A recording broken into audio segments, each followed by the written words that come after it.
د کندوز ولایت د علي اباد ولسوالۍ په یو بڼ کې دغه کاریګر چې دلته د ونو څانګې پرې کوي دی وایي چې د اسلامي امارت په راتګ سره بڼوالۍ ته پاملرنه زیاته شوې ده.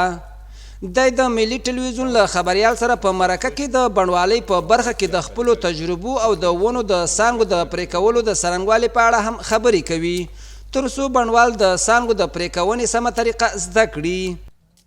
شاخبری هم یک رشته و یک چیز خاص است. باید که کسی نفری فردی و مسلکی نباشه. هر کسی نمیتونه شاخبری کنه. وقتی که شاخبری فایده کنه برای تاوان میکنه.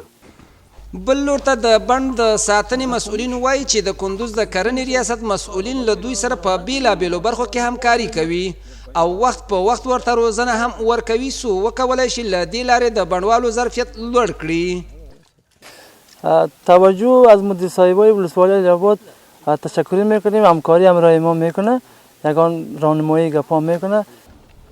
دا په داسې حال کې ده چې د اسلامي امارت په واکمنۍ سره په کندوز ولایت کې د کرنې سکتور ته ډیره پاملرنه شوې او کرنه تر یو حده میکانیزم شوې هم ده.